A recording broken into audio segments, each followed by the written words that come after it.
Ya se arma ahí el calorcito humano. Bueno, antes que nada comentarles que estoy realmente muy feliz de estar aquí nuevamente, por primera vez aquí en la Con Comics en Guadalajara. Así que bueno, muy contento de poder compartir con ustedes un evento realmente impresionante, un cartel lleno de grandes artistas. Así que bueno, tenemos que hacer una versión un poco resumida de esta plática. A mí me gusta generalmente conversar con ustedes y contarles un poco las historias que me trajeron hasta aquí.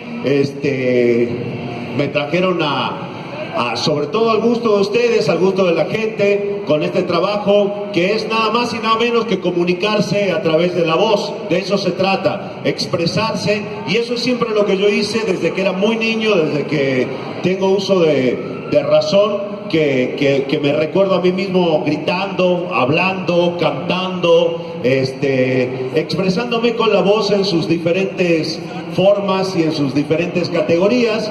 Y siempre, como cuando uno lo hace como una manera de expresión, pues es algo que te sale naturalmente, y ni siquiera en un principio yo pensaba que esto podía llegar a convertirse en algo quizá profesional.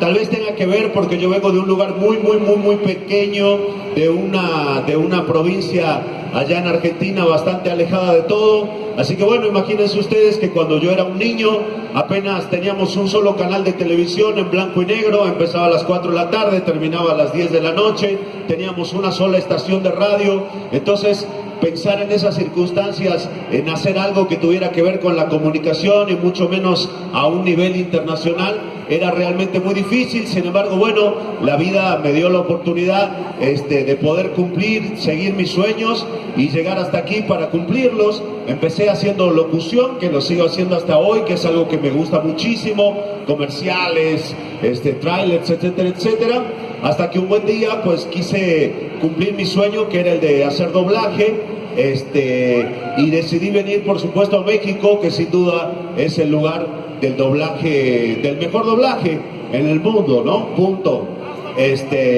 Y entonces, bueno, al principio no fue fácil llegar aquí. Como se imaginarán, pues la gente decía, como que un argentino aquí, un locutor o un actor de doblaje, como para qué nos va a servir. Pero bueno, sin embargo, poco a poco las cosas se fueron dando, y casualmente una de las primeras cosas que yo hice era, por supuesto, dentro de la locución, que es lo que yo sabía manejar. Y de las primeras cosas que empecé a hacer cuando llegué a México fueron trailers de películas, de terror, de todo tipo, que hasta el día de hoy lo sigo haciendo. Es una actividad que me gusta mucho, cosas así de terror, tipo Freddy contra Jason, la batalla continúa, solo en cines, o Matrix recargado.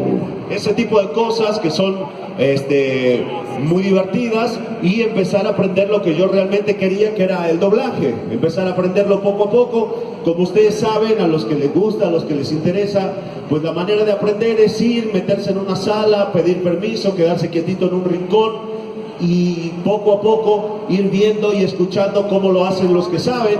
A partir de ahí, pues si ya te ven que tú tienes entusiasmo y que vas y todo lo demás, bueno, empiezan a llegar las oportunidades para pequeños papelitos, el mesero, ¿no? Ya saben qué van a tomar, o el taxista, dónde lo llevo, cosas muy sencillas. Y a partir de ahí, poco a poco, las circunstancias se van dando. A mí en lo particular me gusta mucho trabajar en caricaturas, porque aparte me gusta caracterizar mi voz.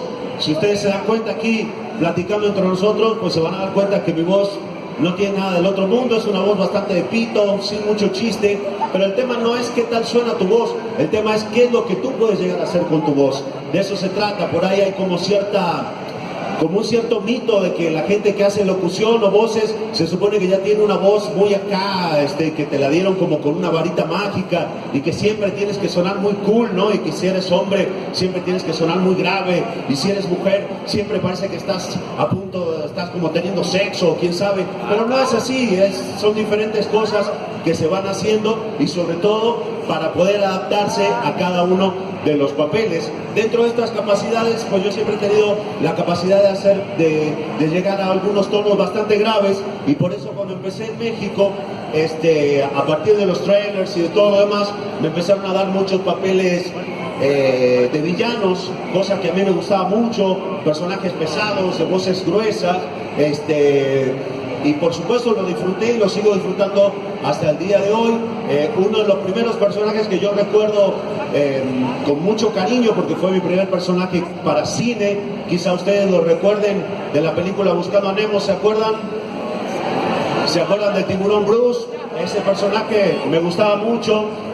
Llegué a él a partir de una prueba de voz con muchos postulantes, actores y locutores que yo admiraba mucho, y bueno, tuve la fortuna de que me escogieran para hacer un papel que, si bien no tiene tantos diálogos dentro de la película, pero la gente lo recuerda con mucho cariño, y por supuesto yo, ¿no? A ver, ¿se acuerdan de ese que decía: hola, soy Bruce. ¿Qué hace un par de bocadillos como ustedes tan tarde en esta zona? Y recuerden, la carne en su jugo es amiga, no comida.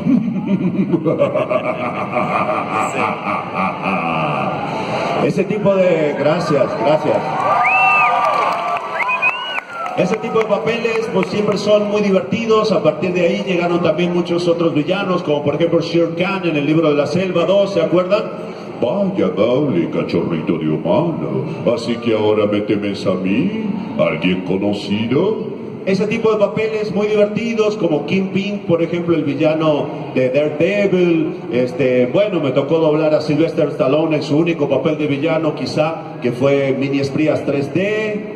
Así que, para hacer un repaso por las voces más divertidas, y luego a ver si tenemos chance de alguna preguntita o no, pero bueno, a lo más jugoso. Yo sentí que de repente eran muchas voces graves, y a mí me gusta, como les decía, caracterizar, hacer cosas diferentes, así que empezaron a llegar oportunidades de papeles totalmente diferentes. Hubo que buscarlo, no es fácil, a veces el medio tiende mucho a encasillarte, pero bueno, quizá uno de los papeles que me permitió salir de ese encasillamiento de las voces gruesas fue cuando tuve la oportunidad de darle voz nada más y nada menos que al Pato Lucas, un personaje sin duda de los clásicos, entre los clásicos, ¿no?, de las caricaturas.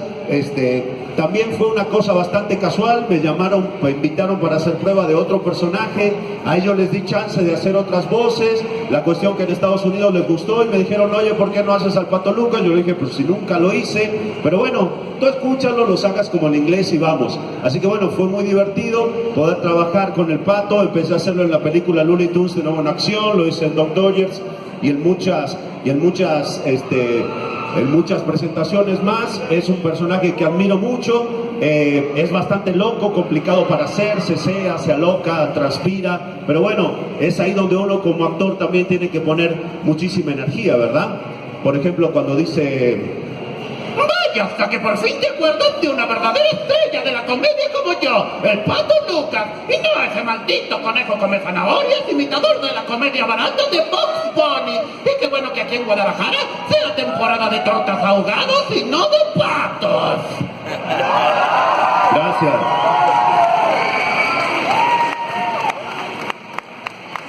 Esta carrera, bueno, por supuesto, ha sido muy generosa conmigo, me ha dado la oportunidad de poder intervenir en proyectos, en series o en personajes de los cuales yo era fan, inclusive antes de dedicarme al doblaje como tal. Así que bueno, esas circunstancias muy lindas, por ejemplo, se dieron nada más y nada menos que con el Chavo animado. Ustedes saben que en Sudamérica pues todos somos muy fanáticos del universo de Chespirito, de Gómez Bolaños, principalmente del Chavo.